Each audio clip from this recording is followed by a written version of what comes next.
Thank you. The clerk would please, I'll call the meeting to order Monday, March 9th, and the clerk would please take the roll. Councilmember Archibald. Here.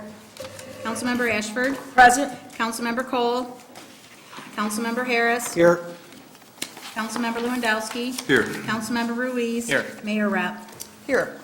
You have the minutes before you on the regular meeting of February the 23rd. Is there a motion to receive and file? So move. Thank you, Councilmember Ashford. Is there a second? Support. Mayor Pro Tem Archibald. Is there any additions or deletions? All those in favor, please signify by saying aye. Aye. Any opposed? The minutes will stand as submitted. We do have two presentations this evening. If the clerk would read the first one.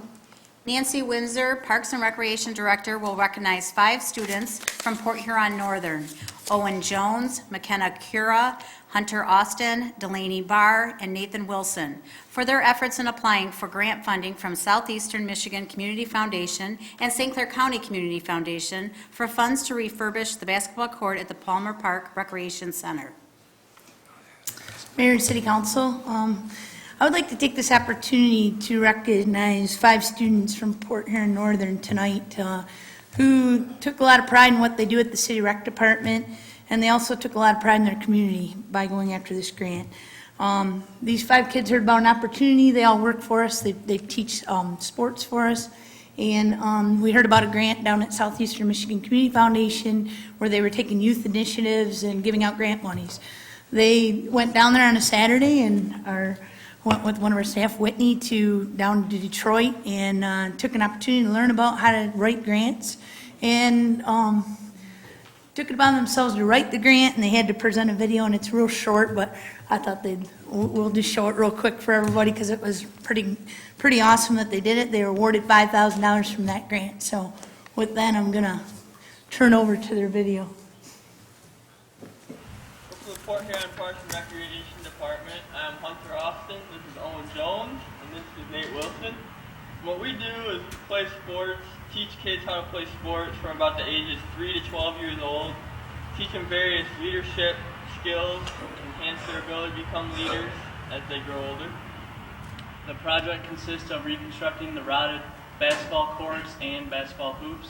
We're doing this because all of our courts in town are unsafe, and it's not a fun spot for the kids to play on or us to teach the kids on. These new courts would promote healthy living and adequate facilities to do so on. This would also incorporate youth voice because it's made by the youth, used for the youth, and it will also be kept up by the youth with our cleaning programs. Hopefully by doing this we'll create a safe and fun environment for us to teach on and the kids to learn on. Thank you for considering this. So excellent video, and the girls were probably supervising, which is a great spot for the women. But so from that particular grant, they did receive $5,000 from Southeastern Michigan out of a lot of different groups that were down there. I am not sure the number, but there's quite a few. And so when they came back, they realized it wasn't enough to do the court. It's going to be at Palmer Park. So they also went after a grant from the YAC, which is our St. Clair County Community Foundation, and they came that day on a Sunday and presented to them as well. So I'm just really impressed by these youth and the great job that they did. Proud to call them our employees, proud that they're part of our community. I don't even think they realize the impact that this is going to have for many, many years to come. So I just really want to thank them for truly making a difference in our community. So with that, I'd like to introduce each one of them at this time. And I believe when I'm done, the mayor has something she'd like to present as well. So first of all, Owen Jones, who is the star of the video. McKenna Cura. Delaney Barr. Hunter Austin. And Nathan Wilson. So you can kind of give these guys a big round of applause. I don't know about you, but I'm pretty impressed.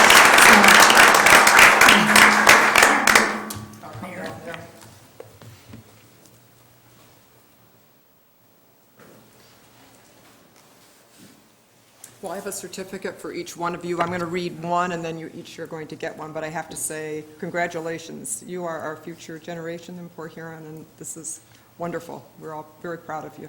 You did a great job. Whereas the City of Port Huron's Recreation Department employs many high school students to lead various activities throughout the year, and whereas 5 students from Port Huron Northern High School attended the Metropolitan Youth Policy Summit last fall in Detroit and learned how to write a grant application, and whereas those 5 students took note that the basketball court at Palmer Park needed improvements, took it upon themselves to apply for grant funding for this project. And whereas through their joint efforts, the City of Port Huron will receive 2 grants, one Youth Voice grant in the amount of $5,000 from the Community Foundation of Southeast Michigan, and a $5,000 grant from the Community Foundation of St. Clair County's Youth Advisory Council. And whereas we wish to publicly thank each student for their efforts on behalf of the entire community, now therefore I, Pauline M. Repp, by the authority vested in me as the mayor of the City of Port Huron, and on behalf of council members Archibald, Ashford, Cole, Harris, Lewandowski, and Ruiz, do hereby issue the certificate of appreciation to Owen Jones, McKenna Cura, Hunter Austin, Delaney Barr, and Nathan Wilson, and thank them for their commitment to our community. Thank you very much. Thank you. Thank you.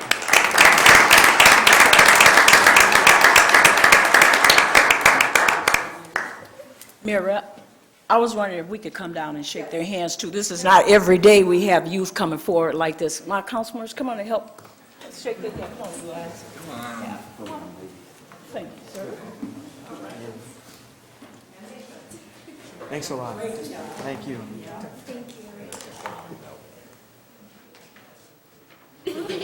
Thanks a lot. Thanks. Yeah, thank you. Thanks for having me. Thank you. Thanks, sir. Yeah, there you go. No problem. No problem. Thanks. Would you like to say anything? Thank you guys for having us, of course, and thank you to Nancy and Whitney for allowing us to do the whole thing and kind of head it all. But so thank you for having us, and hopefully we'll get cracking on it, and it'll be as good as we planned. Well, we look forward to seeing the improvements, so thank you. And seeing some more grant writing. Yeah. Thank you. Second presentation. Chief Michael Reeves will present the annual report for the Department of Public Safety.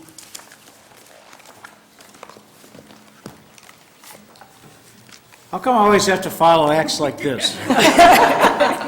That's tough to do. Good evening, Mayor, Council, City Manager Freed. Tonight I'd like to present the annual report for the Port Huron Department of Public Safety. That'll be police, fire, and code enforcement. I'm going to touch lightly on each one of the department's accomplishments. We're going to interpret some of the statistics. I've given you a booklet. I apologize about you not getting it sooner, but it just became available off the presses, so you have them now, and we'll issue them to the press later on today. As we go through this, I gave you a pretty comprehensive report on code enforcement at the end of January, so we'll just touch lightly on that. But we'll have to start here. I'd ask you to call your attention, let me make sure I didn't go too far here. Oh, yeah, I didn't, okay. Call your attention to, for the police side of the house, the amount of calls per hour, the day of the week, and the time of the day. And I want you to look at those numbers, and as you look at those, I'll tell you that police and fire calls mirror each other, and it starts about 8 a.m. in the morning with 1,363 calls per hour, and then it continues throughout the day to about midnight. The only slow time of the day is about 6 o'clock in the morning, where we get approximately 279 calls per hour. But if you notice there's a pattern. For the busiest day of the week is obviously the weekend, Friday, Saturday, then Wednesday, Thursday. But the difference between the busiest day of the week and the slowest day of the week is not a whole lot in terms of number and staffing. So I just want you to keep that in mind as we go through the program. Again, another graph showing calls by the hour of the day and by the day of the week. A couple of things that we want to highlight this year that we've done out doing things in the community, and these are events that I think pretty much everybody's familiar with. One that we partnered with, where'd she go? There she is, Nancy Windsor. We know a star when we see one, so we've partnered with the Port Huron City Rec Department to do some programs together between police and the Department of Parks and Rec, and we had a color run. That turned out fabulous. I wasn't in it myself. I didn't understand the concept too much. having to clean yourself after going through all those colors, especially wearing a uniform. But it was a great success, and we've mirrored on a couple other projects. But our DARE SA winners have been before the council, our 911 ceremony, which is open to the public, and our annual Capture Spaghetti Dinner. Okay, let's go into the stats in just a couple. You'll see the calls for service are relatively close to the previous year, and they've stayed pretty constant except for 2012. There's only a 2.3% increase. Police reports, 2-report difference between 2013 and 2014, so that's a 0% increase, which is pretty steady, indicative of the work pattern there. So at least 7,000 to 7,500 reports a year. A couple of the areas I want to draw attention to here. Criminal sexual conducts, a 21% decrease. Now, I don't want you to be fooled by the use of percentages, because sometimes those numbers can literally be the difference between 1 and 2 incidents reported. And where I'll show you that is in arsons. That should be a 150% increase from 4 to 10. So that's double and plus 2. I apologize for the error there. I didn't catch that. But that's a pretty big increase, 150% increase. 4 of those 6 difference, though, are dumpster fires, and 2 others where playground equipment was set afire either at a school or at a park. I look at those differently than I do an occupied dwelling, but I want you to understand the difference in the numbers. If you looked at it just percentage-wise, 150% jump is quite substantial. Same thing in homicides. If you look at the difference between 3 and 1, it's 66%. But candidly, that's a crime that the police department has very little or no impact upon that statistic, and we've talked about that before.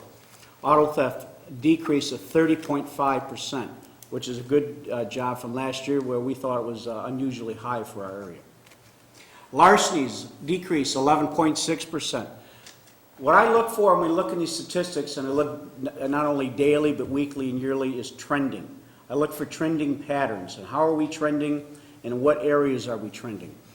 Most crimes, Part 1 and Part 2, we are trending to decreases. There are a couple, though, that are having increases, and one that I'm very concerned about. But as we'll look here, larcenies, 11.6% decrease. Burglaries, that's home invasions, things of that nature, buildings broken into, decrease of 9.5%. Damaged property stayed pretty consistent. You see there's just a handful of difference, so that's a 2.5% increase. The one I have a great concern about, robberies. Not only did they increase in 2014, but I see that going into 2015. If you watch the newspapers or listen to the news, it doesn't seem that we can go very long without hearing an armed robbery reported or some type of robbery. There was a robbery reported, a street robbery reported yesterday. So I watch those types of statistics, and we try to paint and try to figure out what's driving that increase. We're on pace to do well over 50 robberies a year or beyond if we keep up what we're doing. The good thing about it is that most of the people that are committing robberies, if you read the newspapers, listen to media, we catch and we prosecute. So that helps. But 2 things are driving that.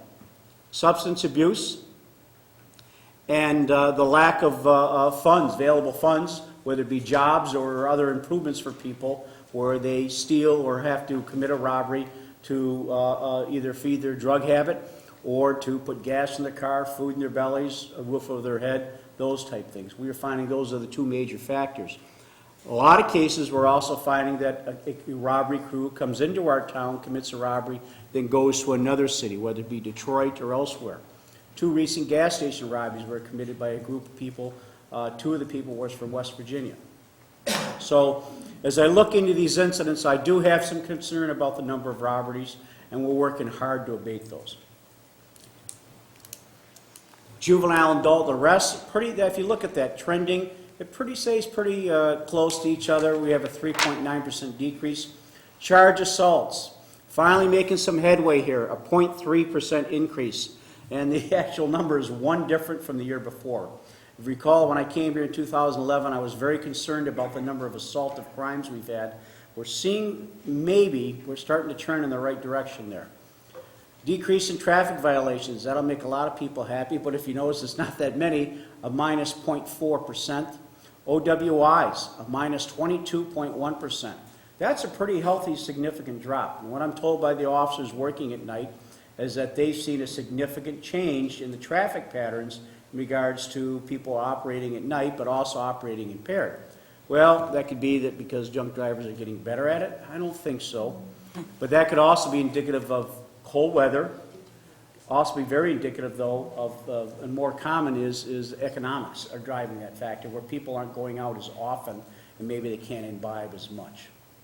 But I'm always happy to report a decrease there, but I want us to be ever aware of those type of issues. Parking violations, a 6.9% increase. Accidents, pretty steady from the year before, 2.7% increase. Fatal accidents, there's that percentage, a 66.7% decrease, but you can see that goes from 3 to 1. And injuries and accidents, and this is a trending that's not only mirrored here, but across the nation, is we're seeing less injuries resulting in motor vehicle accidents. That's just Port Huron. It's all across the state of Michigan and all across the nation.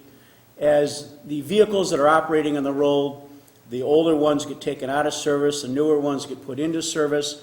Pretty much everybody's supposed to have seat belts.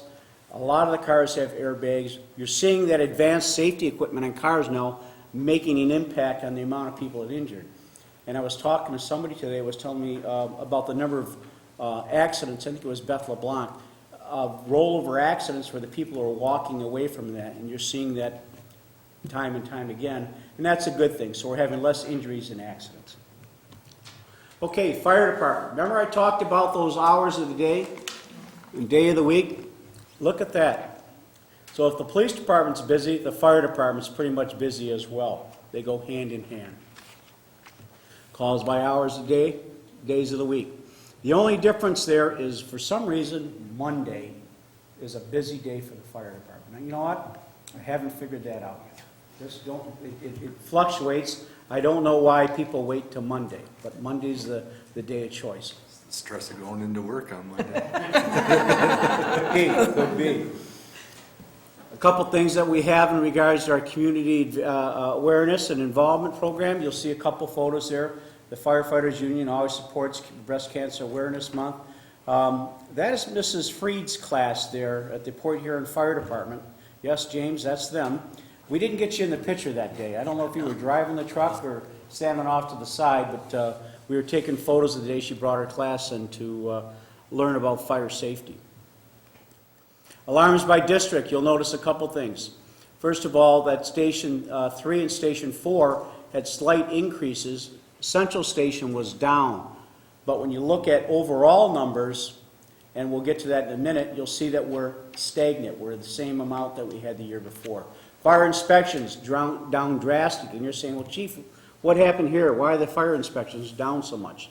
If you recall, last year I told you that I revamped the inspections, and I mandated that we get back onto a two-year recycling program where every other year, every fire commercial business is inspected. We are now on that, so 1 year you'll see a lot less, and now they'll even themselves out. There's the 3-year call comparisons, a very minimal decrease. If there's any increase, you see the fires have gone steadily down. EMS runs are starting to come down. We're changing our protocol in regards to what we respond to and how we respond. And then total calls are down slightly. Training hours, a slight decrease, pretty close though. In public education contexts, as we push kids and doing fire safety talks at housing components, anything we can do to get out in the public and talk about being a fire safe community, we've drastically increased those opportunities. And I think that'll pay off in the number of fires, especially kitchen fires. Code enforcement, I'll just give you a quick oversight. You've had that report into January, but as you see, the amount of tickets that were issued. And what I'm most proud of is as we move through this, the compliance rate. We talked about compliance rate and how many people comply without having to go through the whole process, or they get into the process and they get into the fix-it ticket. And I thought we've done a very good job. I think sometimes people forget that that program is only a year old. It's been a very short time. I myself drive the seats and go out and look, and I see a noticeable difference The other people that drive the streets, the police officers and firefighters, tell me they see a difference. But more importantly, I have citizens that are telling me they're seeing a difference. They also tell me it's not enough yet. Keep going. Make your goal, but we are making an impact. A couple code enforcement things. You don't see often Marcy with the shovel out there in full uniform. But a number of cases this year, code enforcement people went out and actually helped do the work. If you recall, that was a class that was here, a group of individual students that were in our community for a week and went around to different locations, residences, and painted garages and cleaned up porches and did things like that. And code enforcement worked with them for a day or two. I think Kim Harmer set that up. And that's the end of it. I'm available if you have any questions in regards to the report as you dig into it. You can email me or stop by and see me. And if there's any questions, I'll be happy to answer them. Does anyone on council have any questions? Yes, Yes. Mayor Rep. That's Chief, Councilmember Ashford. could you elaborate, this is in regards to the fire slide, you said you actually try to manage that by what and what you respond to and what you don't? I mean, what's the story Right. behind it? I've tried to cut down on the number of medical responses that we go to that are not impact life safety. Okay. As an example, if somebody twists an ankle, I'm sure that can be pretty serious and painful, but it doesn't require the response of a $1 million pumper truck. Right. Along with an advanced EMS life support unit. I'm positive that the advanced life support people from Tri-EMS can handle a sprained ankle, and we can keep that truck in its quarters or doing some other job and save that resource for when it's truly needed. So what we've done is we've looked at the types of calls that we're responding to in medical, and we're trying to pare those down. With that, though, we have some people in the community that abuse that system. And unfortunately, there's at times they abuse the response protocols, and let's say they want to ride to the hospital. They'll call and say, I have an upset stomach.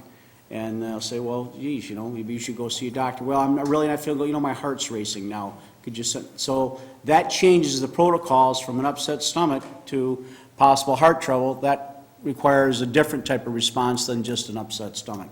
So that level of service, they're very smart. They'll change the response and service based on what they tell or say on the phone. And you have to remember they're talking to a dispatcher who, when they describe the issue they have, they flip a card, and as soon as something says it goes to a different protocol, and it's a whole different response.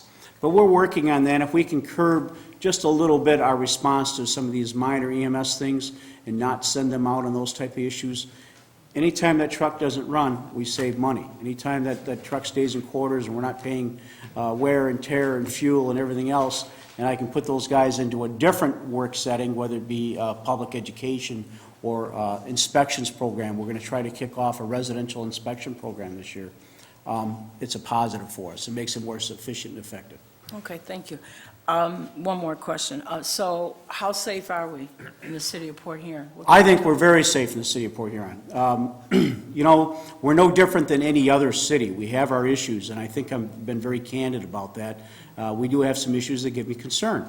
But I think your police and your fire departments, your code enforcement does an excellent job with the resources that you've allocated us. It's a very busy city in terms of response of public safety personnel, but they're a very dedicated, experienced, well-trained, and well-equipped force. All the credit goes to the employees. They're the ones that do the work. Okay. So I would say we're very safe. And your response time is, We have cut our response time in the last 4 years about 3.5 minutes. geez, I guess you are up in the top 10. Okay.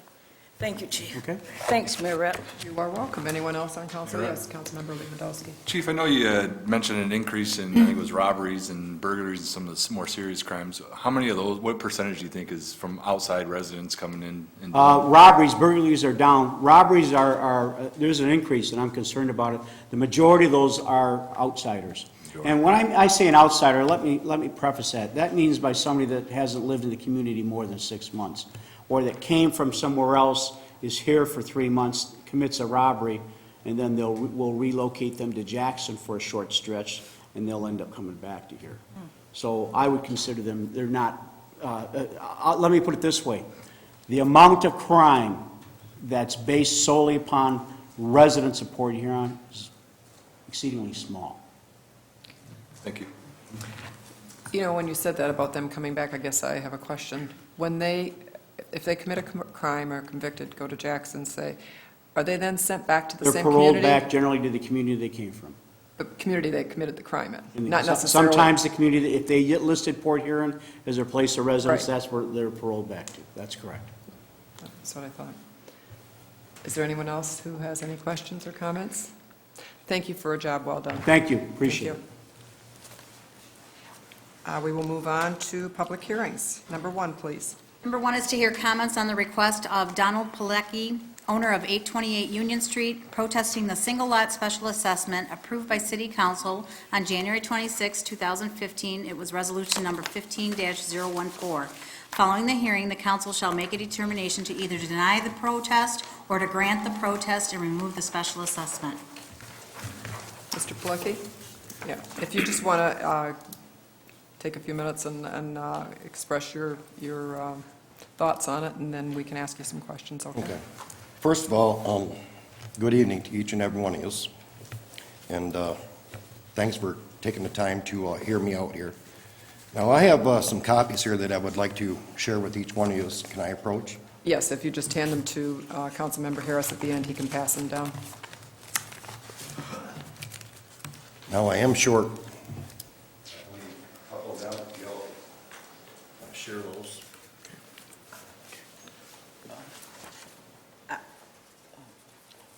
Okay. Yeah, come up with this. Okay. Yeah, I don't need it. That's fine. We're fine, I think. Share. No, I think we're okay. No, okay. Okay, I believe it was around December 6th of last year, I had received a call from the Port Huron Fire Department concerning a property that I owned for the last 13 years, 828 Union. They asked me to come into town because there was a strange odor coming from the lower unit,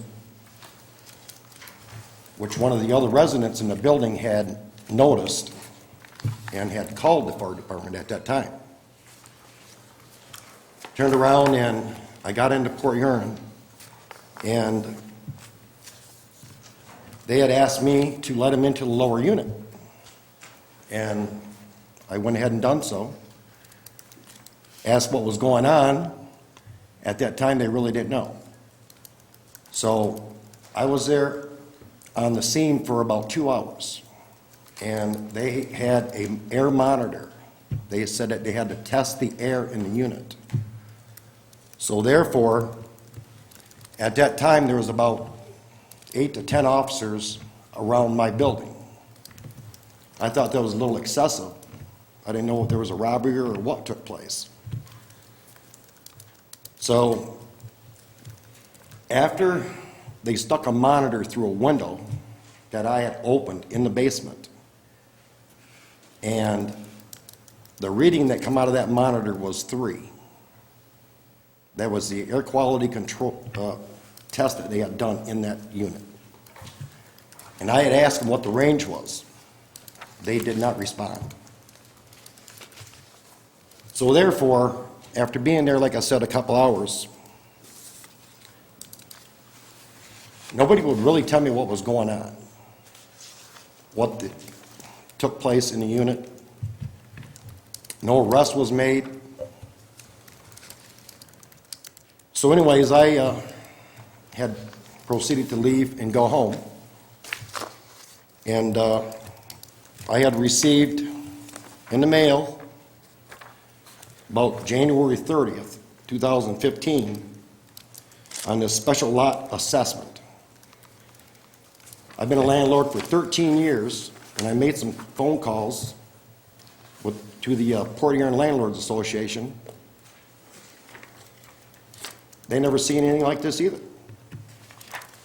So anyways, is what I had done. I had went up to City Hall here, or the city building, and had spoke to the treasurer, the guy that's in charge of the financing. And I had asked him, I said, can you tell me what this is?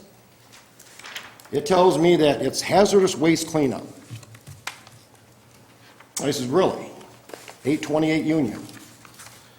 Did that take place December 6th? Yes, it did. I says, well, I was there for 2 hours, and I'll tell you what, there was no hazardous waste cleanup done. Because the officers was leaving before I was even leaving. There was a couple officers on duty. Turned around and, after speaking to the financial officer upstairs here, he had given me this description that you guys have a copy of. First time I ever seen it. The description reads, regarding City of Port Huron Police Department overtime charges. Are you kidding me? The amount of properties that I own in the City of Port Huron, and I gotta pay some more? I've got over 50 units here in town here, in St. Clair County. I just was appalled when I had received this overtime charges for the City of Port Huron Police Department, assuming that they were doing their job. And why they had 10 officers there, I don't know. So anyways, I talked to the city manager a little bit about it. He pretty much shoved it underneath the rug. And I believe that I'm being treated unfairly here. That this assessment on this property here for overtime charges to pay the Port Huron City Police Department for their overtime when they were just doing their job. And the assessment needs to be waived. I just feel like I'm just not being treated right here. And not only that, but I've got a copy of the lease here.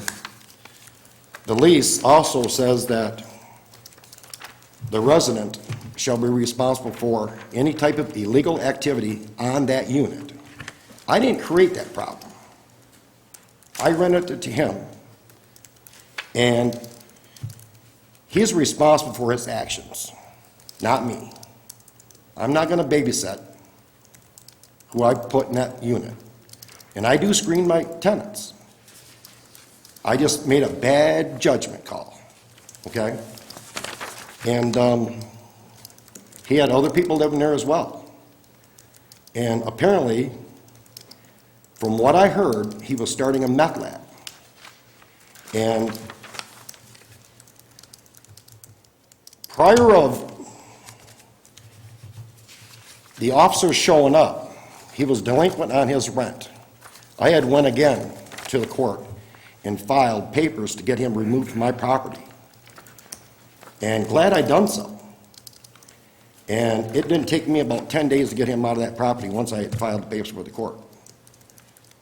And if I had known that anybody in my units are dealing drugs, starting a meth lab, doing any type of illegal activity, as God is my witness, they are removed from my property. And I feel that I should not be responsible for someone else's actions. Well, thank you. Is there anyone on council who has any questions? And then I do have, we probably have the chief respond to that. But in the interim, do you have any questions for Mr. Pilecki? Does anyone? Mayor Rep, I guess Yes, the only Councilmember question Harris. I would have is, has anybody from the city or your representative been trying to mitigate the circumstances? I had hired an attorney, okay? And, you know, I know this is only $1,072. It cost me a couple $100 for my attorney, just to review what I had. And he had sent a letter to the, I believe the city manager got a copy of the letter. The chief of police has got a copy of the letter. And for him to come here and fight on my behalf, stick up for me, you know, it would cost me another $500, $600. You know, I feel like, why should I spend another $500, $600 for him to defend me when this here is just not right? Is there anyone else on council who has any questions for Mr. Pilecki? Yes, Councilmember Ashford.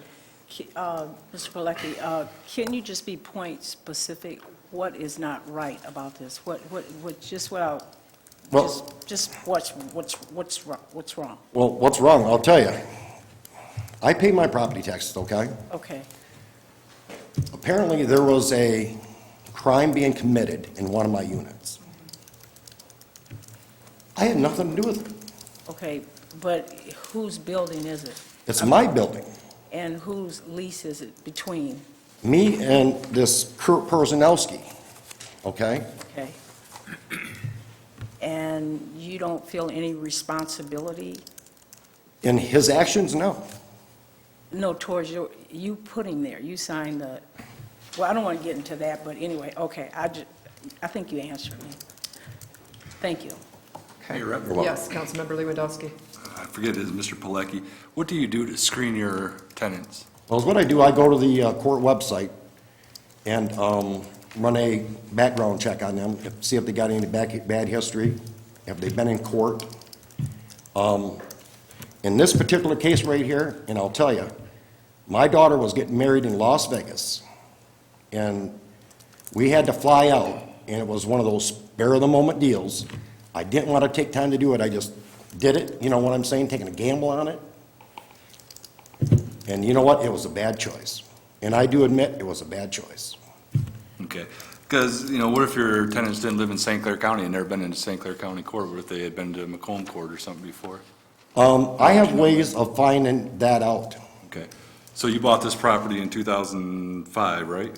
Yes, I believe so. So there's been 71 police calls to that property? You know telling me you clearly checked these people? Hang on, 71 police calls, you know what? I only know of maybe 3 of them. I cannot believe there were 71 police calls on that property. Well, it's what's been reported to us. So, I guess my question would be is your screening process probably needs a little bit more work. If you're getting that many calls to one location, and you got somebody starting a meth lab in your house, and that contract's between you and him. Right. Now, you have the right to maybe go after him, but, you are responsible for that property, in my opinion. So I'm going to be voting to keep the fees there. Have you tried to go after him for the money as far as, I don't Well- know if they can, and as a small claims, or, As you can see on this paperwork here from the court, $2,000 is what I got a judgment on him for back then, back then? okay? I did get him out of my building, okay? I got rid of the problem, But he hasn't paid it. but he hasn't paid me a nickel. Trying to get blood out of a stone, it ain't gonna happen, okay? The thing of it is, the city of Port Huron, this assessment, they know I own the property, and they're gonna get the money regardless, because it's either pay the city what they bill you for, or lose your property to the city. That's the bottom line. Well, ultimately, it is your property, as Councilmember Lewandowski said. It's, that's the property owner that is responsible. But regardless of the agreement that you have with the tenant, it is still ultimately your responsibility. But is there anyone else who has any questions for Mr. Pilecki?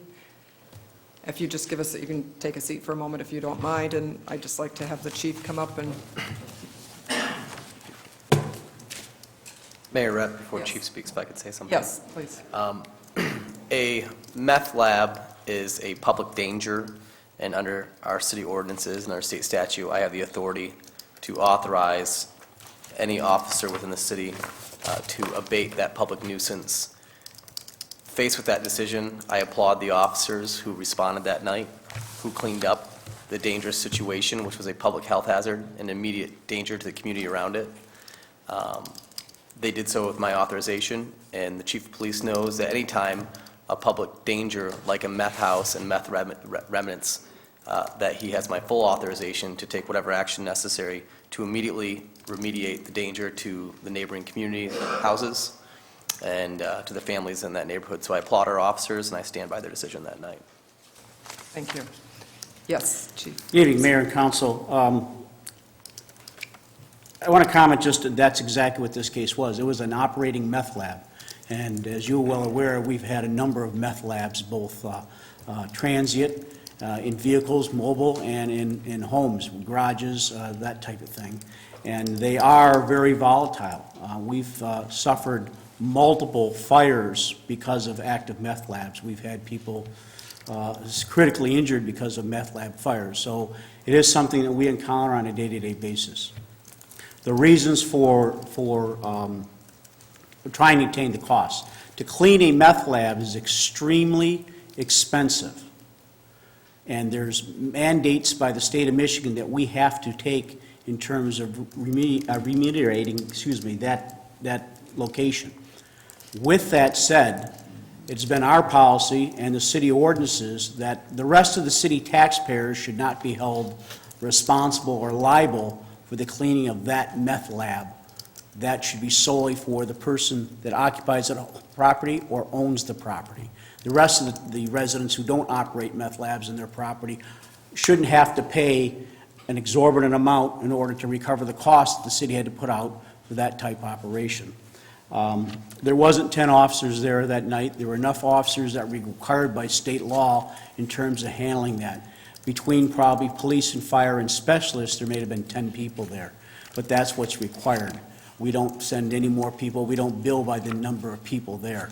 It's a price that costs us what it takes to do that. And we've sat down and explained that to the city manager after he's given us authorization to immediately take care of these things because of their validity. In regards to the number of runs there, we did notify Mr. Pilecki of a nuisance abatement complaint that was filed by my office. I sent him a letter that was sent to him in regards to problems at that location and also for the meth lab. I have one dated here, December 15, 2014, that my staff talked to Mr. Pilecki. That conversation from my staff telling me, I didn't have a discussion with him, didn't go well with him.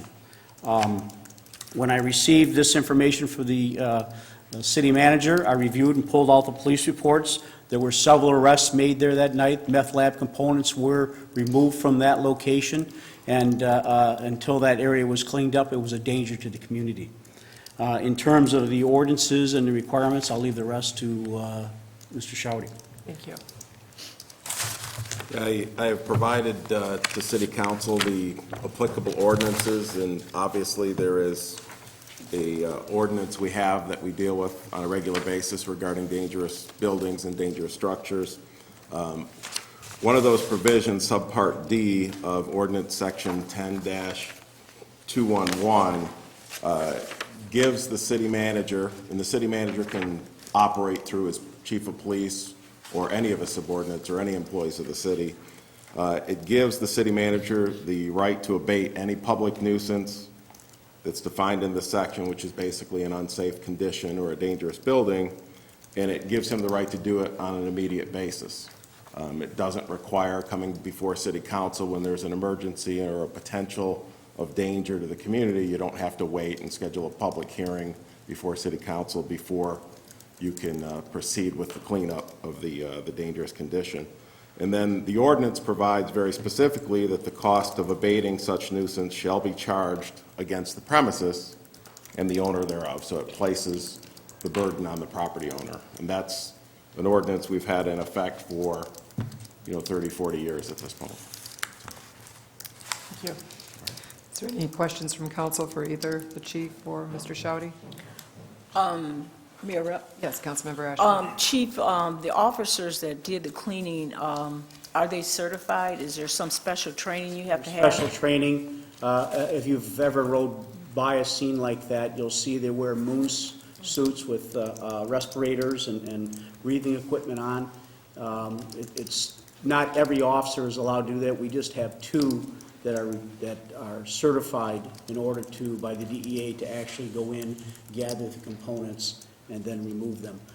Other officers that come in contact with that, we end up having to have them treated medically when they breathe in that area or they're exposed to that thing. But we have 2 officers. When we have more, sometimes we'll have more labs than what we have people. The Michigan State Police will come in and assist us, or the DTF. Okay. And then also, is this the first, because I don't remember, I guess I could have went back in there. Is this the first assessment in No, this? it's not. Okay. We've billed numerous other parties for meth labs in regards to the cleanup and that type of thing. This is the first person that I'm aware of that has challenged it. Oh, okay. And is the cost in alignment with the other? Actually, it's on the low side. It's on the, this is low? It's very low. yeah. Okay, what's your Usually highest? $3,000 to $6,000. Jeez, oh Pete. Excuse me. And then also, with this, there could have been other charges that could have been posed in light of this incident? Yes, that's there were before us? people arrested in regards to this incident. There could have been other charges in regards to allowing that nuisance to occur or other nuisances, the multiple police calls, right? We have city ordinances against that. Right, and so, and that's a low side too, so it's a break within itself. Thank you, gentlemen. Thank you, Mayor Rep. You're welcome. Anyone else? Yes, Councilmember Lewandowski. This is more of a question for Mr. Shouty. Is the padlock ordinance still in the city ordinance for nuisance houses? Yeah, there's actually several different nuisance provisions. There's one under state law, which is, I believe requires two drug convictions out of a home, and then you can padlock that home for a year. So right now, we have one that we're aware of, and then there are also two other city ordinances. Actually, there's more, but there's two that deal with some additional penalties that would go against a property owner. One, if the drug situation is knowing, then it also is a misdemeanor, and we have the right to basically shut the property down.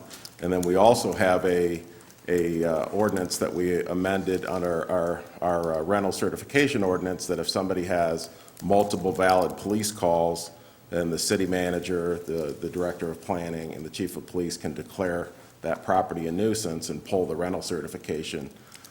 Basically, it's designed to, we allow people to rent in the city, but if your property is becoming a major problem to your neighbors, it's just not fair to your neighbors, and at some point in time, you have to have some protection for your neighbors when there's just so many police calls and so many problems associated with the rental unit. Thank you. Mayor Rep. Yes. Just one last thought. Again, you've heard about the dangers. I just want to applaud our officers who put themselves in danger to enter those properties when there's poisonous gases literally in the air. We have a lot of rentals in town, and we have a lot of landlords, and we have a lot of good landlords who do an excellent job. And, but I don't think any community should be forced to burden the cost of several $1,000s to clean up a meth lab for someone else.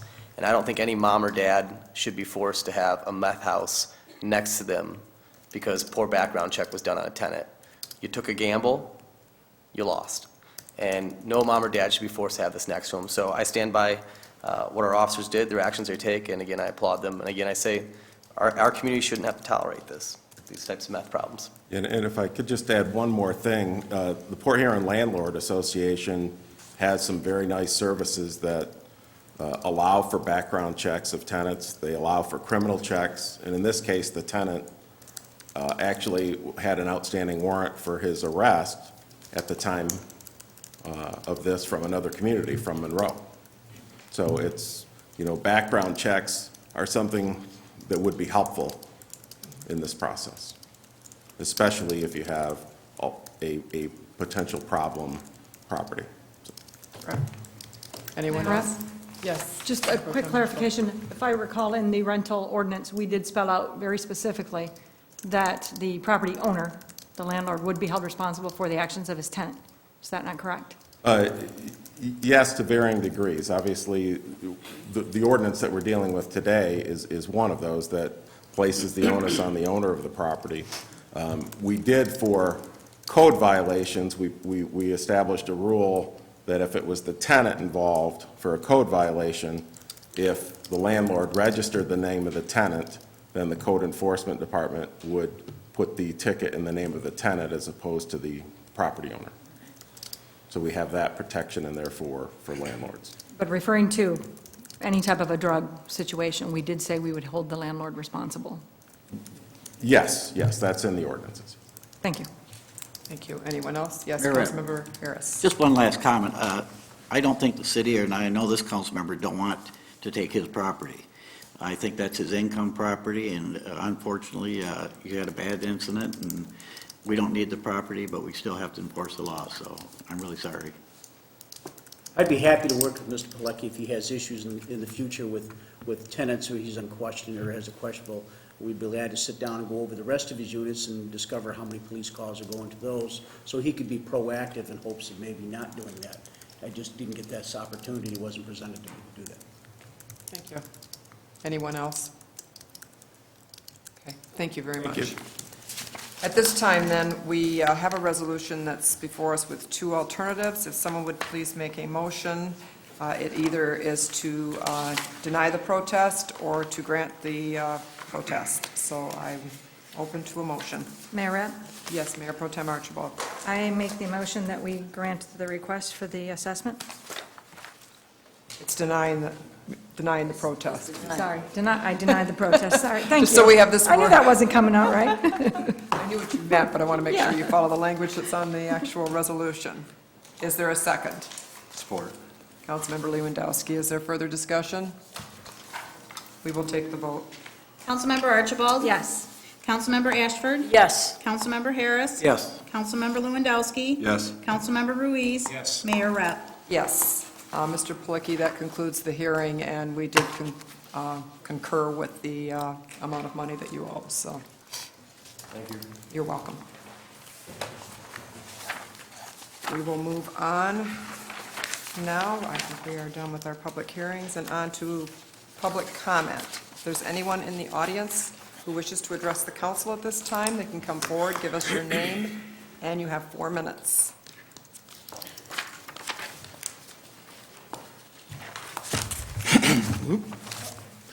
Thank you, Mayor Rapp, council members.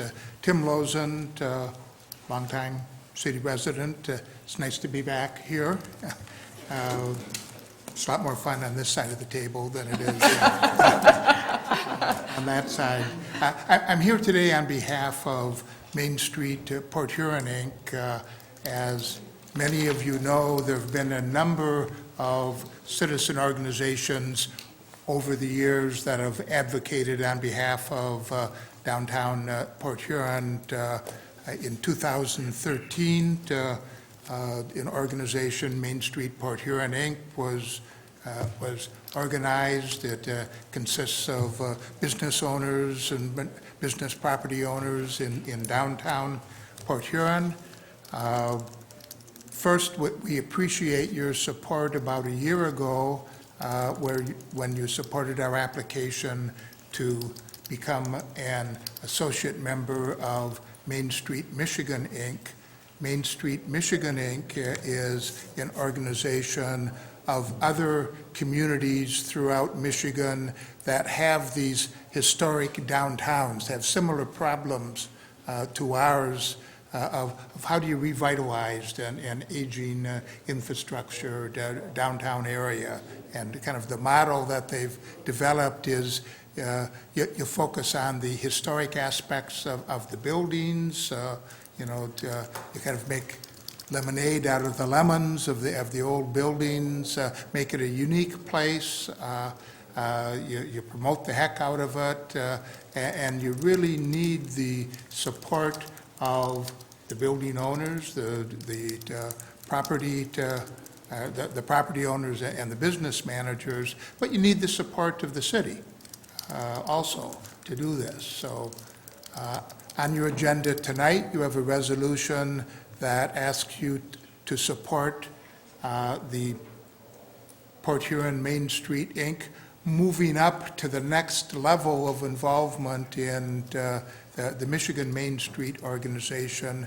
At the associate level, basically, we had a learning opportunity to network with the leaders of the other communities, to go to workshops, learn what we could about the Main Street model. At the next level, the select level that we're asking you to support, we actually get some consulting services from the state. The Michigan Department of, it's escaping me, Michigan Department of, Michigan State Housing Development Authority, there we go. Has people on staff and some resources that they're come here to work with us, work with the city planning department, and work with us to help develop a plan to to make our city better, focusing on the downtown. In the resolution tonight, we're not asking for any monetary support from the city. You know, we want to show the people in Main Street, Michigan, that our city supports us, that we've got some credibility. That's not to say that we won't be back on other occasions to ask for maybe in-kind support. We really see this as, if it works right, to be a partnership with you, the city officials, because we all have much to gain by a strong, prosperous downtown. I don't want to cut you off, but you are at the end of the 4 minutes, so. Thank you. You'll be around in case we have We're questions. here if you have questions. We have a number of other of our Main Street directors that are here also. Okay, thank you. Is there anyone else who wishes to address? Please come forward. Good evening. My name is Bob Beeden. I reside at 3807 Catalpa Court in Port Huron, Michigan. I'm here to give a couple compliments out.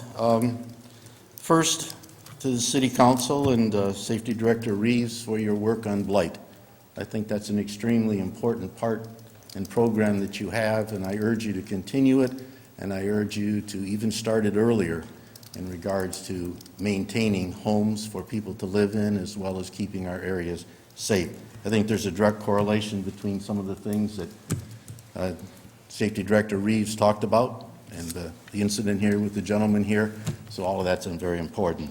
So I commend the City Council and Mr. Reeves for that. Secondly, I commend the City Council for taking action on the rough-hewn jewel that we have called Lakeside.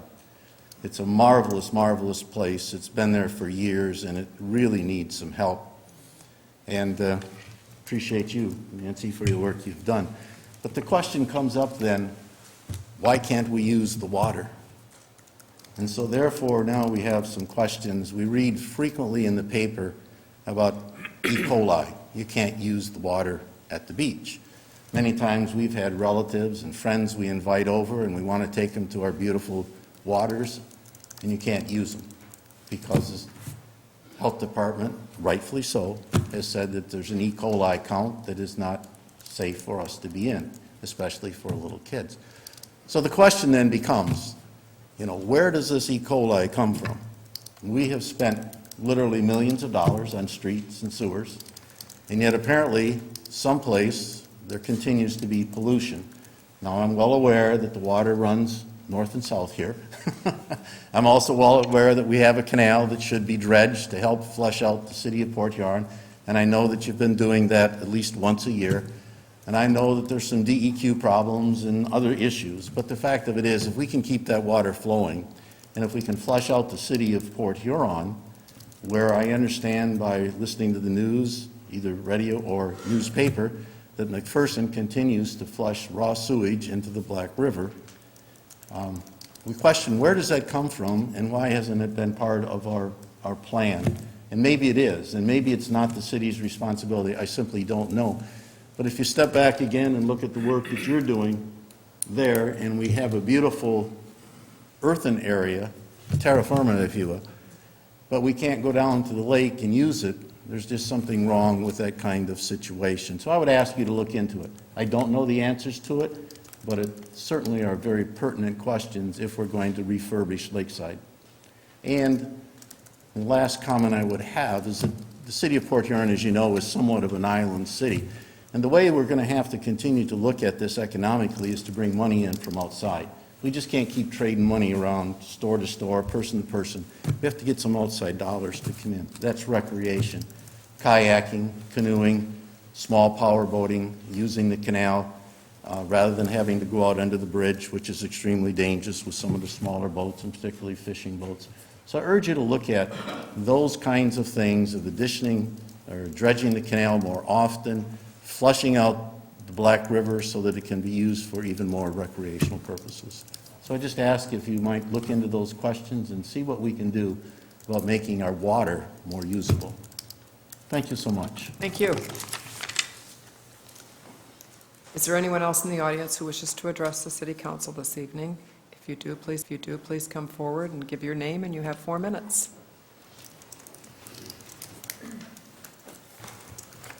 Larry Jones, downtown Port Huron.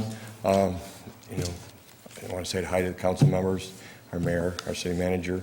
I just want to, applaud you for backing Main Street. I know we've been around here for about 3.5 years, and some of our first statements is a downtown development, a downtown parking plan.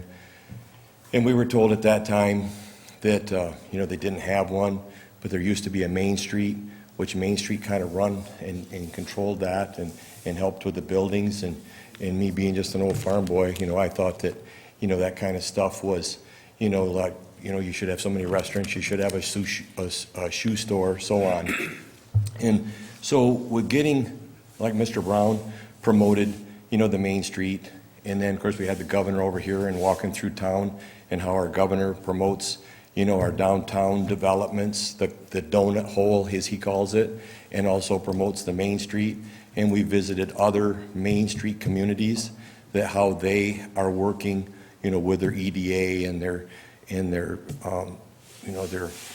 city, and how people work together, and how they have advanced in their communities more than other communities.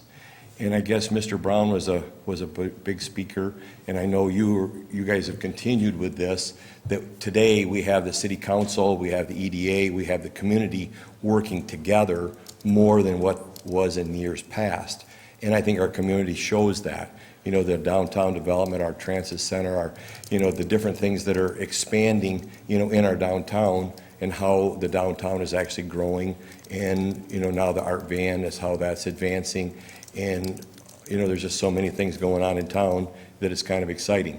So I just want to thank you, because with what I've seen of the Main Street and other communities and how they work together, there's just a lot of assets to help. And when we went over to Lansing, and there's a group of a board of 16 people that are all excited about, helping Port Huron in design of our buildings and, in grants, and it's an exciting, so I appreciate you guys looking at this and putting your stamp on it. Thank you. Thank you. Is there anyone else in the audience who wishes to address the city council this evening?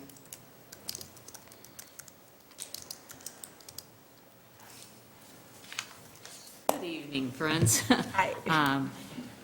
City Manager Reed and Paula and all of the commissioners. I'm supporting exactly what you've heard from Tim and from Larry Jones. I think this is such an exciting time, because I was part of the first Main Street program, and we had, if those of you that remember, we had a very successful program. We were in the top 10 in the whole country at that time, 3 times. 3 years out of those years, we were always near the top, but there were, I think 2,600 communities at that time. They said we did in 2 years what it usually took 8 years to do, and that was because we were all working together, and we didn't have a main street. The street had been dug up and taken out, and the bridge was locked in place for a long time, and we still managed to not lose one merchant. Everybody shared their back entrances, and everything worked. And we've got a team together that works, that's anxious to do that sort of thing again and be the cheerleaders for downtown for you. And we have some wonderful people, starting with our Main Street manager, who was one of the very first certified Main Street managers in the state of Michigan. She went to Washington, D.C. and was trained by the National Trust for Historic Preservation and the Main Street program there. And we have been redoing our training, because now the Michigan Main Street program is what is the leader in Michigan. And we are anxious to show you with all we took the placemaking classes, and Port Huron, when you read all that literature, Port Huron is so into that. the lofts downtown. We're going to have over 90 lofts when we're done now. We've got outside the community developers that are coming into our town, and they're looking at it and saying, wow, I'm going to buy this building and fix it up, or I'm going to do that. We did a lot of it ourselves. Some of you people have been around a long time, remember, all of it was covered with sheet metal at one point, and it was just like opening. I always think of how the sardine can opens up from the corner and you peel off the lid. And that's what we did. We peeled off the lid and went, wow, look at what's underneath there. And then we started working. We're ready to do it again. We've got a great trained leader. We have an incredible board, one of the best board that they've seen. And when one of the ones came to look at our board, the way we've chosen who's on the board and so on and so forth. So we appreciate your help. We look forward to working with you and, just like we always have, and we will hopefully bring it all together, and we won't lose any merchants. We'll get some more, and we'll just have a great time. It's such an exciting time when you see all the things that are coming into our town, and the businesses and the factories and all these things that we need to show them our downtown's ready for them. So thank you so much for listening to me. Thank you. The old cheerleading coach, Thank you, Lynn. Yep. Is there anyone else who wishes to address the council this evening? I'll declare public comment closed, and we will move on to the consent agenda. Do we have a motion? So moved. Pro tem. Consent agenda. Yes. Oh, What? oh, I'm sorry. Did you get a second on that? I'm sorry. No. Are you seconding? Oh. Okay. Oh, no, I wasn't second. I was going to move number 9 out. I'm sorry. Oh, well, you can do that, and you can second both if you'd like to do that. Okay, I'll second it, and then I'll ask to move number 9 out, okay? Okay. So we have a motion and a second. We'll take the vote. Councilmember Ashford? Yes. Councilmember Harris? Yes. Councilmember Lewandowski? Yes. Councilmember Ruiz? Yes. Councilmember Archibald? Yes. Mayor Rep? Yes. Under the consent agenda, we have 3 items: approving agreement with CBIZ Benefits and Insurance Services to conduct an actuarial valuation of post-employment health care benefits for the city, recognizing Blue Water Young Professionals as a nonprofit organization in the city of Port Huron, and confirming and approving a single-lot special assessment for the cost of demolishing a dangerous structure. Which takes us then back to communications and petitions. If you, clerk, would please read that. Receive and file Councilmember Rachel Cole's letter of resignation effective March 9th, 2015. Do we have a motion to receive and file? So move. Councilmember Ashford, is there a second? Support. Mayor Pro Tem Archibald. I believe that Rachel Cole asked if her letter would be read publicly. She'd like the community to know what she had to say, so if the clerk will please read her letter before we accept it. It is with a heavy heart that I write this letter. As you may know, in October of 2014, my career of 11 years ended abruptly. The department I worked in was eliminated due to budget cuts, and I was left looking for work. After so many years with one company, I never expected my job to come to an end so suddenly. As you can imagine, this change has led to many adjustments in my life, both personally and professionally. Without going into detail, these changes are interfering with my ability to fulfill my duties as a council member. I have had to miss several council meetings recently, and I have come to realize that I cannot continue to serve in the same capacity I did previously. With great sadness, I must resign my position as a member of the Port Huron City Council. I assure you that I never could have imagined such a drastic change in my life when I accepted the seat on City Council only a few short months ago. I apologize for having to leave so soon. It has been a pleasure and an honor to serve the residents of Port Huron, and I will continue to be active in the community as my circumstances allow. Since I will be unable to attend the meeting on Monday, March 9th, I ask that this letter be read in its entirety so that residents will understand why I must step down. Thank you for understanding during this very difficult decision and challenging time in my life. Thank you. We would take the vote now on the receiving and filing, and after the vote, if you wouldn't mind perhaps telling, for the community's sake, what happens next as far as her position, as far as the charter? Sure. Mayor Rep? Yes. Just before you guys take the vote, I will say, working with Rachel was a pleasure. She was a strong advocate for community development, and she was volunteering a lot with our planning department on community revitalization programs in her neighborhood, walkability initiatives, community gardens, and she really, for me, as a new city manager, put the focus on the community. And she was a true believer in the potential for the Old Town District and for the community in the South Side, and she was a strong advocate and a strong voice for the moms and dads and families down there, and I did appreciate working with her on that. Well, I agree with you, and I know this has been hard for her, and she did not want to necessarily resign, but she did assure me that she's still going to be active where she can in the community, so I think you'll still see her. So, can take the vote on receiving and filing. Councilmember Harris. Yes. Councilmember Lewandowski. Yes. Councilmember Ruiz. Yes. Councilmember Archibald. Yes. Councilmember Ashford. Yes. Mayor Rep. Yes. And then if you wouldn't mind.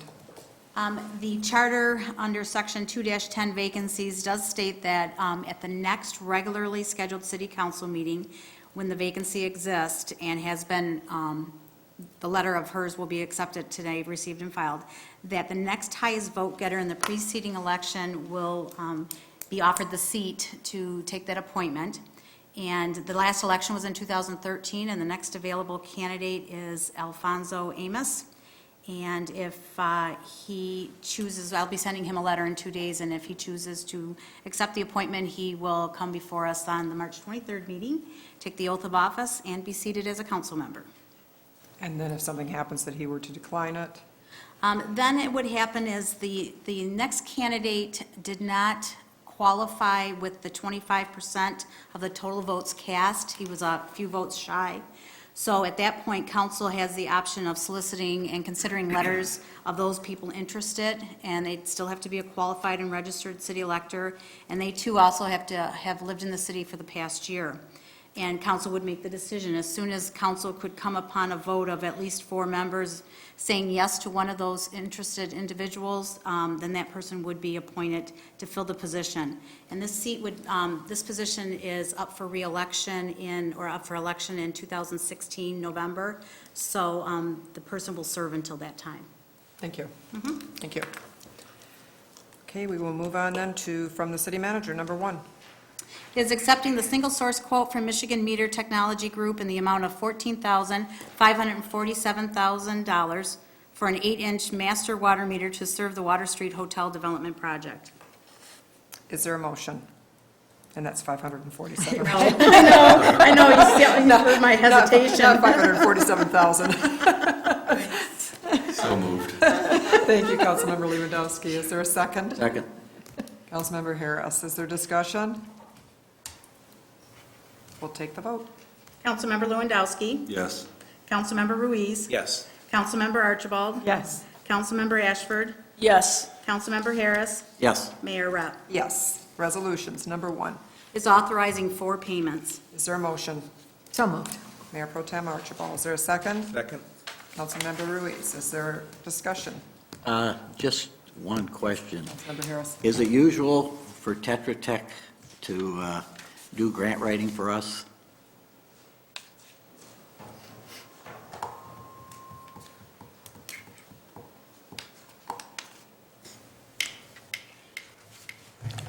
Mayor Rep and city council members. In this particular instance, what occurred was, and they have assisted us all along with low-interest loans. If you recall, the city has hired them in the past to assist us with administration of SRF loans, DWRF loans, and so on. It's a tremendous number of hours that goes into preparing specific documents for us to be eligible for those loans, and we have never staffed up to deal with that. In this particular case, what happened was we were told last minute that a specific grant was available to us, and it was unanticipated when we came forward to you with the agreement with them. The DEQ announced and told us at a very late date, after the agreement had already been signed, and said, well, if you follow this rule and that rule and change this and change that, and fill out all these forms and give us these reports, then you can get loan money, you can get grant money as opposed to loan money. So it's essentially principal forgiveness on the loan. And it was in the city's best interest. We saved millions of dollars in loan repayment cost, but we had to ask them to do additional work as opposed to what they were first told they had to do. And we've kept accurate accounting of that, and this is an appropriate amount for their effort they put forward. The net gain to us is millions of dollars, so I think it was money well spent. Thank you. You're welcome. Any other discussion? We'll take the vote. Councilmember Ruiz. Yes. Councilmember Archibald. Yes. Councilmember Ashford. Yes. Councilmember Harris. Yes. Councilmember Lewandowski. Yes. Mayor Rep. Yes, if council doesn't mind, I think we could take 2 and 3 together, which are both accepting grant funds, and they're both very relevant to each other, so. Number 2 is accepting the grant funds from the Southeast Michigan Community Foundation in the amount of $5,000 to assist with the basketball court refurbishing project at Palmer Park. And resolution number 3 is accepting grant funds from the Youth Advisory Council of St. Clair County Community Foundation in the amount of $5,000 to assist with the basketball court refurbishing project at Palmer Park, and $4,000 for the Neighborhood Time to Play program. Is there a motion? So move. Councilmember Ashford, is there a second? Support. Mayor Pro Tem Archibald, is there discussion? Mayor Rep, Yes, Councilmember Lewandowski. question for Nancy. What's the total cost of redoing the basketball courts? Well, we've looked into some of the preliminary costs. I haven't bid it out officially yet, but the way the kids wanted, they have big ideas. But we're going to be under the $10,000. I don't know the exact cost, because like I said, we just got the second amount of funds, but I'm thinking about 9,000 some. So it just depends on the material, and there's some other factors once we bid it out that we'll know a little better idea. Yeah, no problem. Thank you. Thank you. Other question? Anything else from anybody? We'll take the vote. Councilmember Archibald. Yes. Councilmember Ashford. Yes. Councilmember Harris. Yes. Councilmember Lewandowski. Yes. Councilmember Ruiz. Yes. Mayor Rep. Yes, we'll move on to item 4. Is adopting the City Council's list of goals and priorities for the 2015-16 fiscal year. Is there a motion? So moved. Mayor Pro Tem Archibald, is there a second? Second. Councilmember Ruiz, is there discussion? Mayor Rep. Yes, Councilmember. Just one comment about this tonight. A lot of people kind of underestimate what went through all this. And I think for their purposes, number one, it started out with 34 suggestions from City Council and 10 from the City Manager. All in all, with the other departments, we had 88 goals and priorities for the City of Port Huron. We've kind of lowered that list a little bit. It's not perfect, but I think it's the right thing in the right time, and I will be supporting it. Thank you. Anyone else? Mayor, Yes, Councilmember Rep. Ashford. I know that the city manager, can you speak to it? I know we had, there are goals, there are different types of goals, personal, developmental, and then work-wise. And I think for somehow, just an editorial statement, we missed an opportunity to do some personal goals, because no matter what we put down here as a goal, we have to make this happen, and we can only do that and kind of building ourselves up as leaders of the community, because we have to roll up into what you have to make happen. And so I think at some point in time, we need to look at some personal development, whether that means education and stuff. I think I talked about it during the goal session, and we need to take that a little bit more serious, and accessibility to our public, and how we, get around the city of Port Huron and know what we have to do to see it, to touch it. But I want you to speak to the part that, as Councilwoman Harris said, we had about 88 submissions of ideas that were not exactly goals, but we turn them into goals or whatever. So you got some hidden here. For example, you kind of merged them in with other things. For example, Parks and Recreation, there was a big cry from the community that we put a Edison Parkway sign there. So some of these things that we said offline, they could be considered punch lists, but we want to know, that they do have a priority somewhere around here for the year 2015. Yes.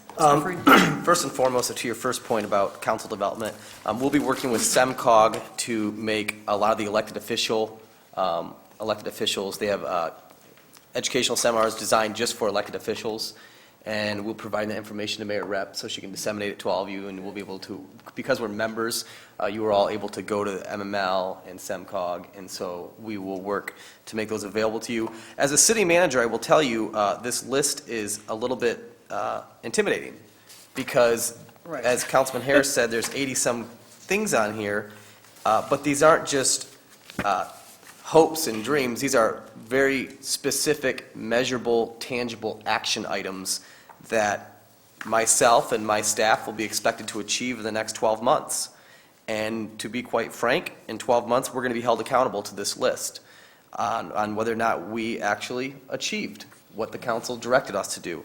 So this provides clarity to myself, to my administration, as what you expect us to achieve in the coming months. And this is some really hard benchmarks that we know that we will be held accountable to, and that I will have to answer to you in 12 months. Did we achieve what we set out to do? So I appreciate the specificity of, yeah, there we go. Grammar will be added to the bottom there. We will, we appreciate that it's direct, and it's, a goal could be make Port Huron a better place. Well, hard to measure that in 12 months. But with the Parks and Recreation, the IT work to make our website more user-friendly, with finance to ensure public services, with our public works and replacement, the codification of our ordinances to make them readily available for citizens to find, with the police, code enforcement, all these things. And we will put this online after it is adopted, so people can look at it and know exactly when they say, what's your local government working on? What is city government up to? This is it. And I will do my best to ensure that we achieve all these goals. Yeah, and I think you you said 12, in the next 12 months. I think we have some long-term goals on here that goes beyond that. So I'd like to mention that. Oh, okay. And let's see, what else I have for you? And I hope you don't wait till the end of 12 months to let us know about how our goals are going. I think that you should come before City Council midpoint or something and tell us, monitor this in a way. We're going to begin briefings at council meetings over every quarter that will update you on the status of projects, update you on what efforts we're taking, and then where we're at in the process. Right. So, kind of like a punch list throughout the year. You may get a PowerPoint one meeting, just an update on one of these goals, so you'll know. So that's what we hope to do, and I've spoken with the department heads about that, and we're going to begin putting that information together, starting at the next council meeting. And then also, these are going to be worked on to look like SMART goals. So they're going to be a timetable, the measurement, the metrics to these? Okay, thank you. Thank you very much. Thank you. Is there anyone else? We will take the vote. Councilmember Ashford? Yes. Councilmember Harris? Yes. Councilmember Lewandowski? Yes. Councilmember Ruiz? Yes. Councilmember Archibald? Yes. Mayor Rep? Yes. Item 5. Is approving the contract with the Michigan Department of Transportation for the Stone Street reconstruction work from Pine Grove Avenue to McPherson Street. Is there a motion? So moved. Councilmember Lewandowski, is there a second? Second? Councilmember Harris. Is there discussion? We'll take the vote. Councilmember Harris? Yes. Councilmember Lewandowski? Yes. Councilmember Ruiz? Yes. Councilmember Archibald? Yes. Councilmember Ashford? Yes. Mayor Rep? Yes. We'll move on to item 6. Is approving the agreement with Rowe Professional Services Company for professional engineering services for the Lakeside Park improvements and for the design of the splash pad within this park. Is there a motion? So moved. Mayor Pro Tem Archibald, is there a second? Support. Councilmember Ashford. Is there discussion? Just one comment, Mayor. Yes, Councilmember. Looking at the gravity of this project and the amount of money, I don't have the confidence in Rowe Professional Services, so I will be voting no on this. Mayor Rep? Yes, Mr. Freed. Councilman Harris, I appreciate that. When we put this out for bid, how we originally do it is we send out requests for qualifications from firms all across the region who are capable of doing this work. We review those qualifications with our engineers. They ensure that these firms are actually capable and qualified of doing the work. And then amongst that pool of qualified firms, we send out a request for proposals. And Rowe sent in their proposal, which we thought was the best and in fact was the cheapest.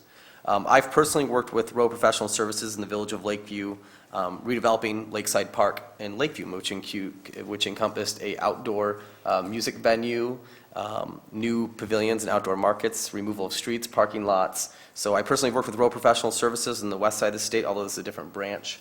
I've seen their work firsthand. I'm fully confident that they are credible. Not only that, if they weren't qualified, they would not be in our pool of qualified candidates. They've done previous work with the city, and Mr. Clegg, if you'd like to speak to that, he can add that as well. Thank you. Anyone else? Mayor, Yes, Councilmember Lewandowski. guess I gotta ask why we're using an engineering firm to design a splash pad. I guess we'll have Bob come. There's a little bit more to it than that. I'm not an engineer. When I was a kid, we just held the hose up, and it would work good enough for us. I was thinking, a cement pad and a sprinkler system. We had a sprinkler in the driveway. Mayor Rep and council members. The splash pad itself, there'll be specifications. The rec department will decide amongst some various layouts that they'd like, and specifications be written. But a splash pad doesn't work if there's no water. And so somebody has to design the system for the new bathhouse. You know, you're going to have a new restroom facility. You're going to have new concession stand. You're going to have new ADA accessible areas, seating areas, and so on. Then there's going to be the splash pad over here. All of this has to be fed by electricity, water, and sewer drainage. So we thought about just going out for proposals for the splash pad, but if you don't have the firm who's doing the other work involved in that work, then what we could end up with is a splash pad going in, and to get the water to it, we're going to tear up the work they're going to do on the other part.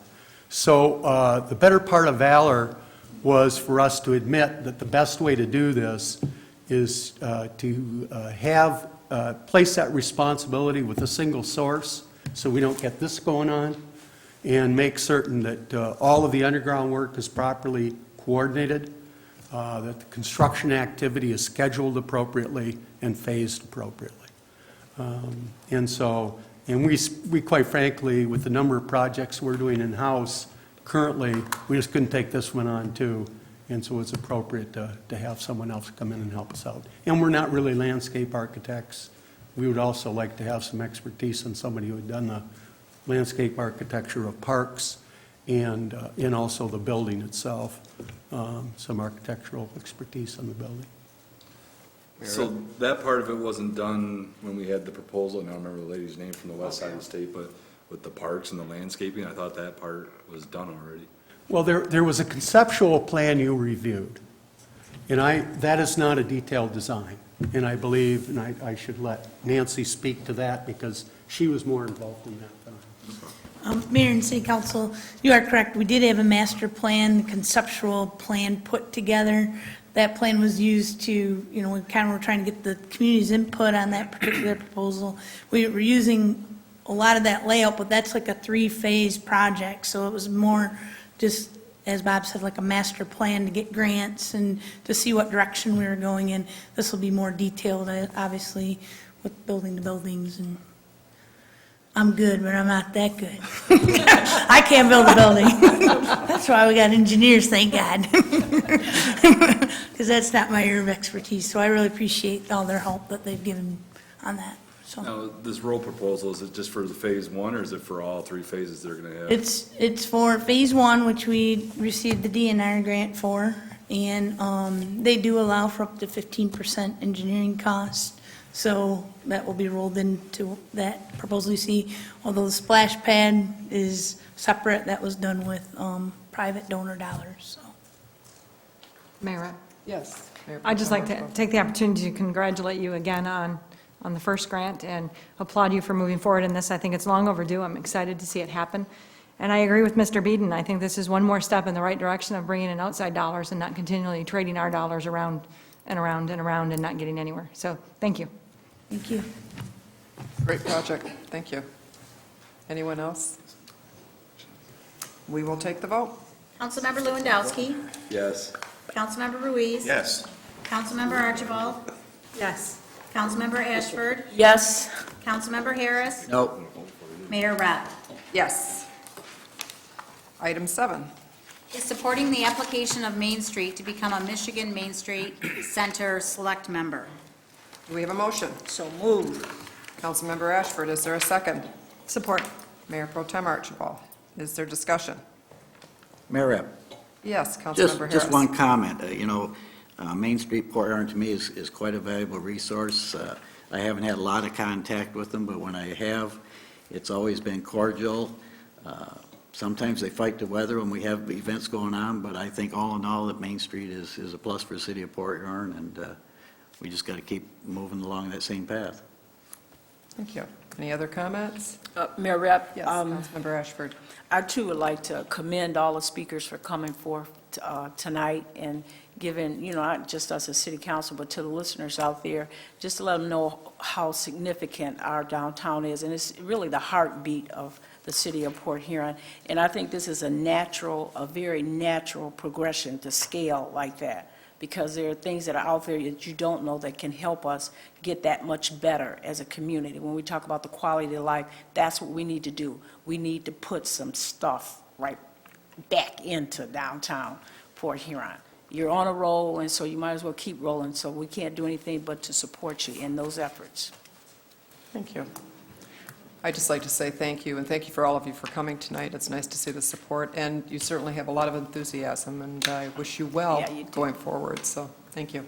Mayor Rep, Yes, Councilmember Lewandowski. I know Mr. Corey said they were going to be the cheerleaders for Port Huron. I'd like to see Bill get up and give us one of those cheers.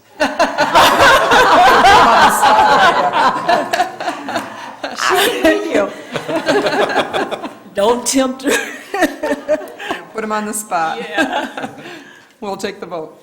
Councilmember Ruiz. Yes. Councilmember Archibald. Yes. Councilmember Ashford. Yes. Councilmember Harris. Yes. Councilmember Lewandowski. Yes. Mayor Rep. Yes, we have one more item, number 9. Is approving the agreement with the Detroit Edison Company for removal of 7 streetlights on McMorran Boulevard and relocation of 1 streetlight on Grand River Avenue as part of the Bus Transit Center project. Is there a motion? So moved. Mayor Pro Tem Archibald, is there a second?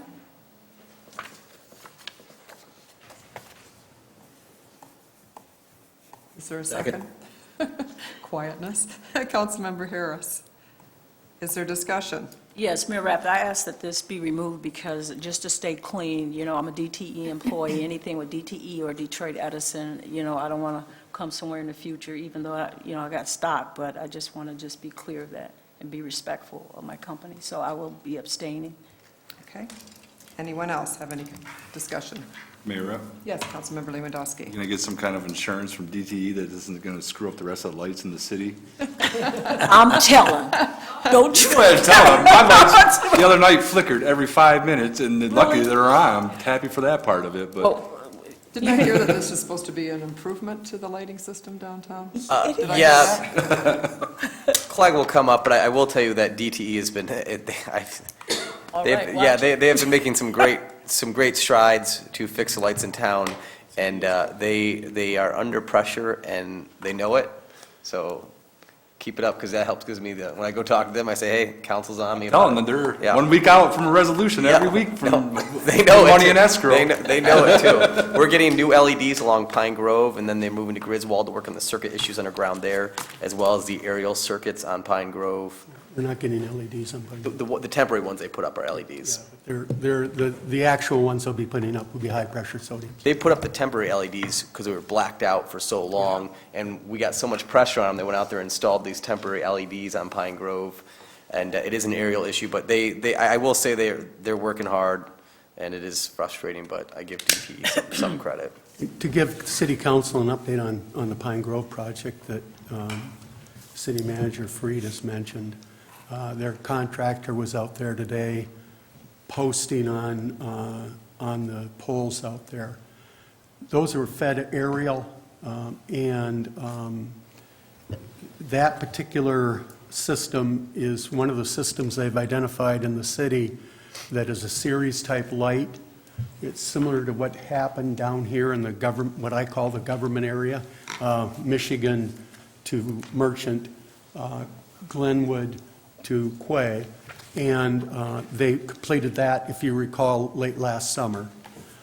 This was the next circuit that they had pointed out that they are having similar problems with, and they have committed to, and they currently have a contractor working now on those lights along Pine Grove. They'll be installing high-pressure sodium lights similar to what they did in the government area.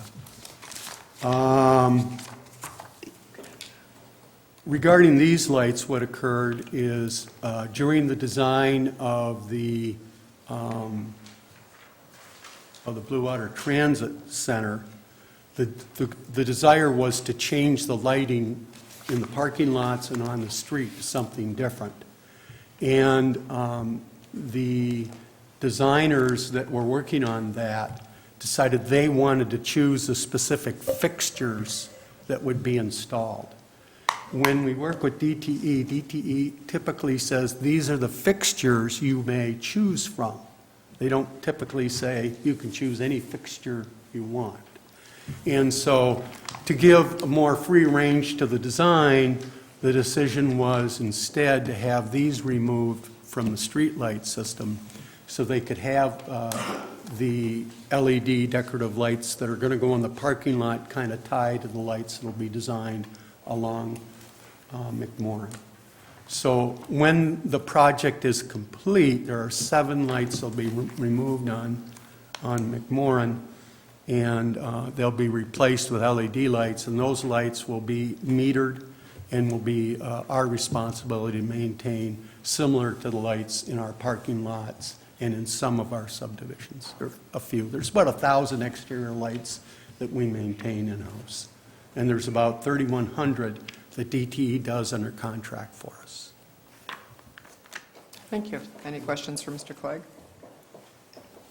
Thank you for the update. We will take the vote. Councilmember Archibald? Yes. Councilmember Ashford? Abstain. Councilmember Harris? Yes. Councilmember Lewandowski? Yes. Councilmember Ruiz? Yes. Mayor Rep? Yes. That concludes the agenda, but before we adjourn for the evening, I would like to say happy birthday to our city manager, James, who is the ripe old age of 30 today, and he thinks he's old. Yes. Well, I felt old all day today, but when I look across this table, I don't feel that old, so. He ain't gonna make it to his 31st birthday. If I could, He Mayor had a Rep. 12-month goal, and that know. was still be here. Yeah. You better come get your husband. Mayor Rep, if I could, before we go, I'd like to give an update on the Bob Clegg search. As I told you in my weekly report, we did close the job posting on Thursday of last week. We received 10 resumes. We'll be working with MML to narrow those down to a list of finalists, which we'll pull in for an interview. And so hopefully we'll have an update for that next week, but I want to tell you that. So, and I'll pull together an interview committee as well. So, Okay. and I believe that I will ask Mayor Rep to send that committee. Thank you. Is there anything else that anyone would like to bring? I'd like to thank whoever gave us the Main Street booklet. Thank you very much, and I'll read it. Mayor Rep, Yes, Councilmember Lewandowski. guess we should probably thank Bob for staying for an extra 2 months too, when he could have retired in April, but he's gonna go in That's June true. now, so we do appreciate that. We do?